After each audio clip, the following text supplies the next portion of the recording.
Hello everyone, Draco Magnius here for another lesson in Wizardry.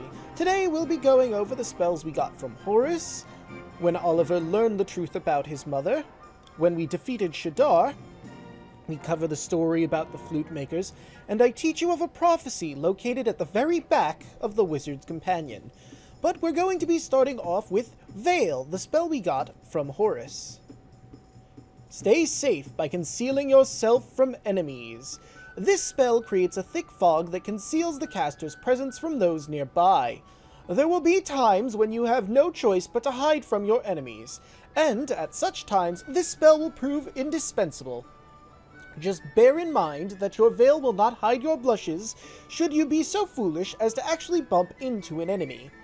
Now, on the vein of this topic, you'll recall that when we got this spell, I mentioned that you could use it to sneak up on enemies if that was your wish. That being said, you should also keep in mind that the veil that you casted will vanish after you encounter the enemy. So if I bump into a Toko after using Veil, the veil will no longer be there after the fight is all said and done. With that being said, we will move on to me showing you how to draw this indispensable rune. Alright, so for Veil, the best way I can describe the runes we're drawing here is we're going to draw an angular letter P. I could also go with 4. It looks more like a P to me, but maybe you'll remember it more if you go with Go with number 4. Oh, geez, I am fumbling all over myself. So one more time. We're going to draw our angular P, draw one upside down, and there we have it. Now we're going to try to do that fast. Alright, and that does it for Veil. We move on to our next spell, Mornstar. Alright, and as I said earlier, the next spell is Mornstar. Let the glorious light from your heart burst forth. Mornstar is a legendary magic wand that has been spoken of since ancient times. Mornstar's power, however, does not come from the wand itself. It comes from the owner's heart. Only wizards who have braved great hardship without surrendering to the spite or bitterness are capable of casting this spell, for its glow is that of the pure-hearted. Alright, and with that, I'll show you how to draw this rune, provided you can't really use it unless you're pure of heart, but hey, you might want to know how to cast it either way. Alright, so to draw Mornstar, I guess the best way to describe it would be that we're drawing a crank, and then just above and through it, we draw a lightning bolt. That was a little fast, so let me draw that once more a little slower. So we draw the crank, then we draw the lightning bolt. Right, and now quickly. That was a bit poor. Let me do that one more time.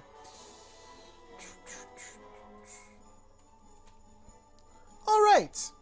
Now with that said and done, we move to our final spell for the day. Alright, and our final spell for the day is the powerful and dangerous Evenstar. A quick note on the spell page before we get to the actual description. You'll notice that this page is pitch black and white, unlike every other page that had some color to it. For drawing the rune, the white line counts as the black line, and that bluish line counts as the red line. I wanted to make that clear for casting purposes.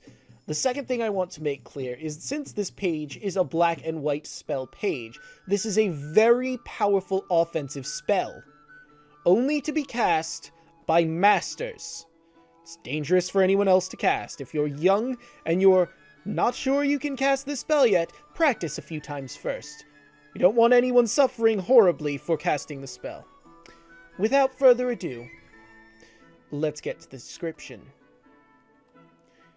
Envelop your enemies in the ultimate darkness. Evenstar is the most powerful of all dark magic spells, and its rune could only ever be drawn by the most powerful of wizards. Channeling the energies of the void, it draws its victims into a grotesque world of pain and fear.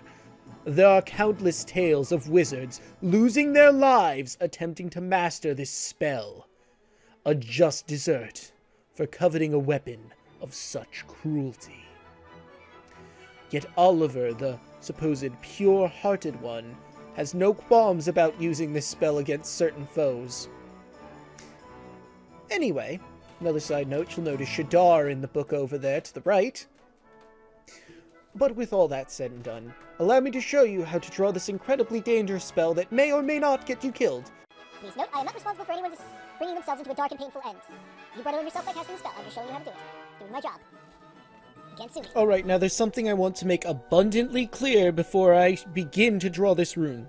You all signed the waiver before class, right? I'm not responsible if any of you get damned to some sort of hellish existence from casting this spell. You all signed the waiver. Because if you didn't, you should probably get off of this spell right now. I mean, skip ahead in the video, or just exit out, because you don't want to be screwed over by this if you cast it incorrectly. Alright. Well, let's get started then. Alright. So there isn't exactly a good way to describe this particular rune. It's a bit complicated.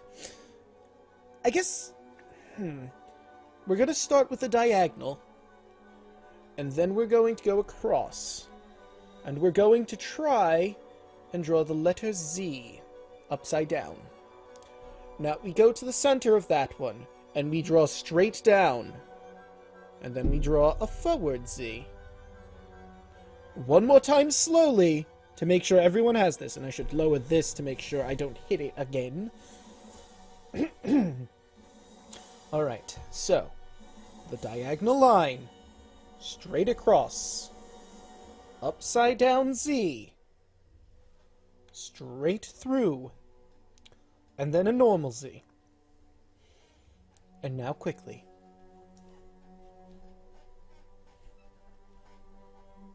Alright. With that dark deed done, we move on to the next matter of business. The story of the Flute Makers. The ninth tale, The Flute Makers. 4 brothers. In a certain kingdom there once lived 4 brothers. Though their parents had both died and they had grown up poor, the brothers had become famous and highly regarded. The first brother was very strong. Once, when the kingdom was in need of a new lake, he had lifted a stone bigger than 3 dragons out of the ground, creating a great hollow. He then carried the stone to the top of the tallest mountain in the land, lest it prove to be an eyesore to anyone. The king could not contain his delight as he watched the hollow slowly filling with water. The second brother was the greatest artist in the land. He went to the top of the mountain and carved wonderful sculptures from the stone that his brother had carried there, and offered them to the king, who was rendered speechless for the first time in his life by their beauty.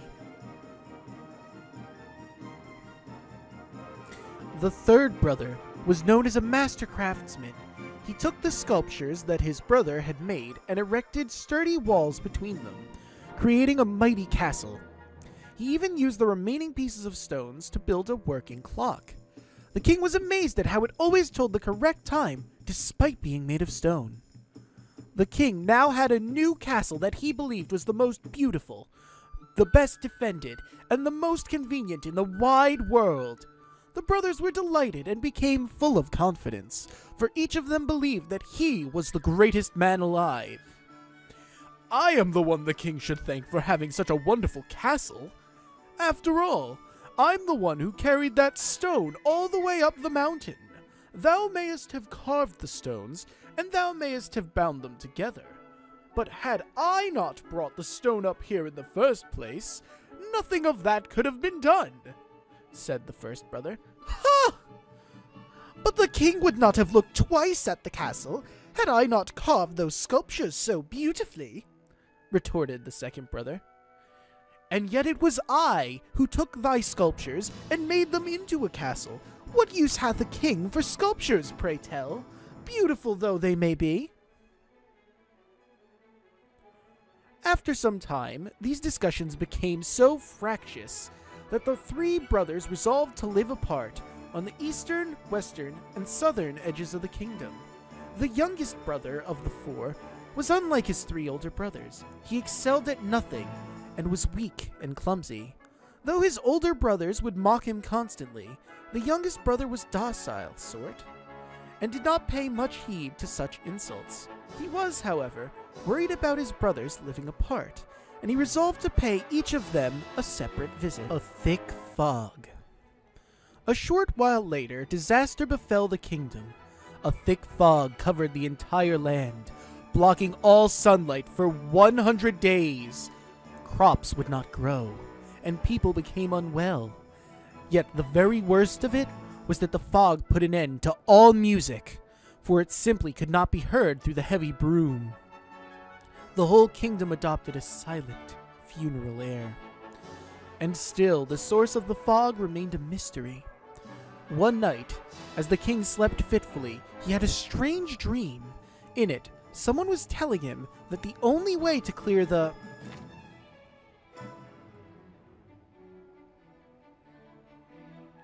fog was to play a certain flute, the most beauteous flute in the world.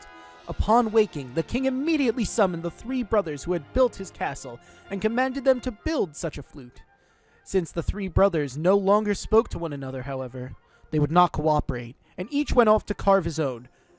"I am the only one capable of making a flute fit for a king," said one brother. "It is simply too great a feat for the 2 of you." "Ha!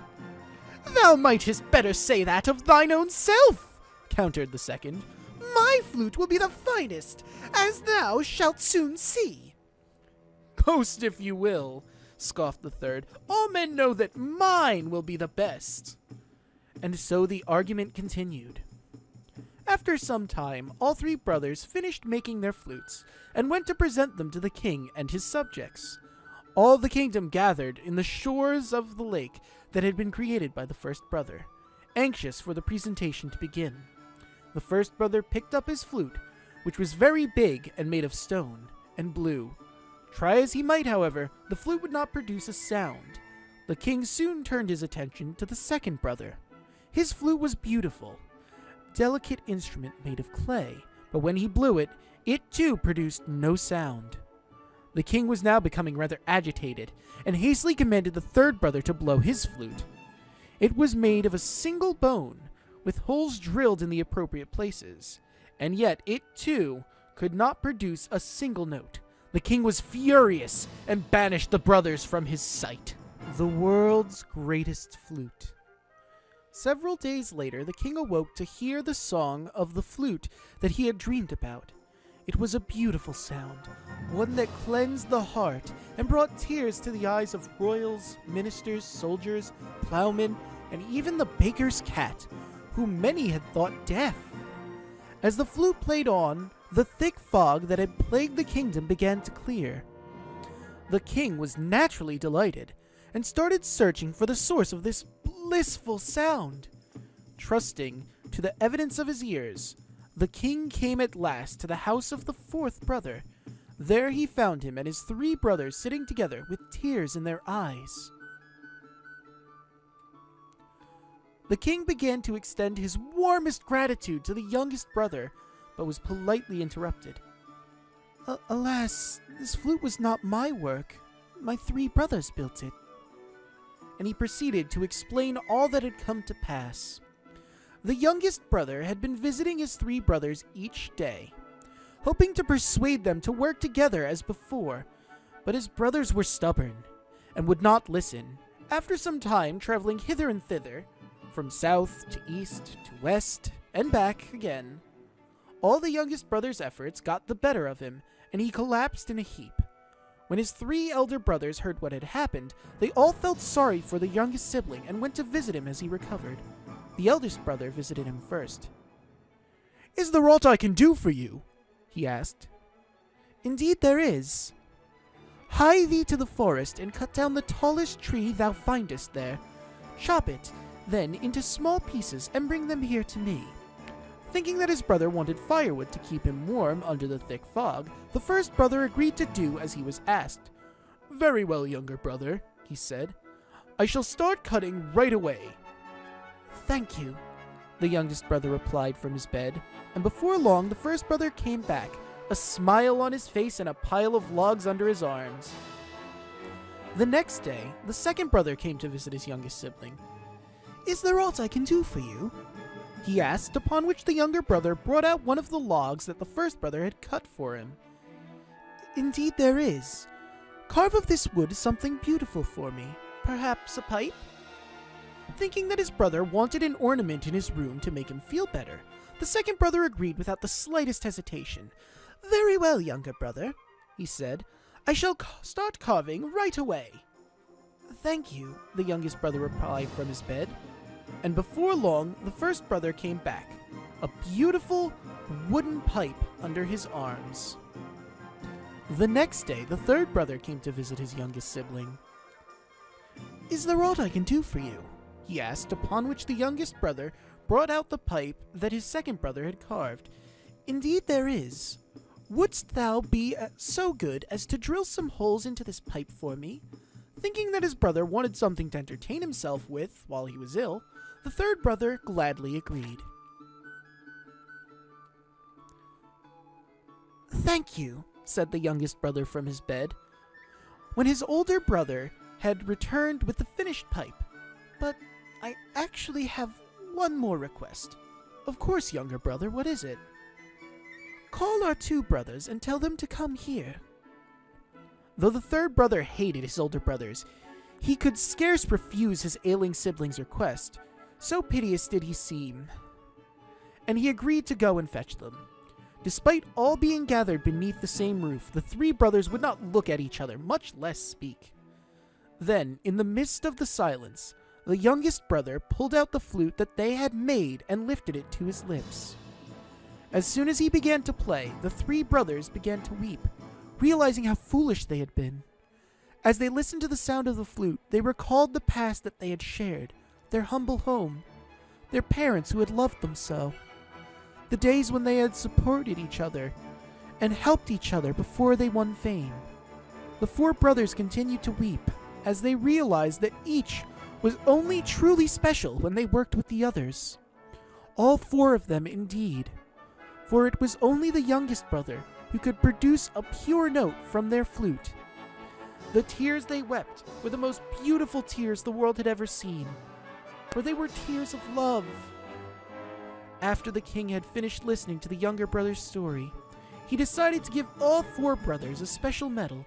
From that day onwards, the brothers agreed, always work together, and they all lived happily ever after.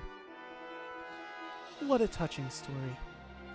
But we're not done yet with this lesson, my dear students. Oh no, we have one last thing to cover. The prophecy at the very end of this book. I'll see you all in just a moment. And here we are, ladies and gentlemen. The very end of The Wizard's Companion. We are not done with our lessons, no.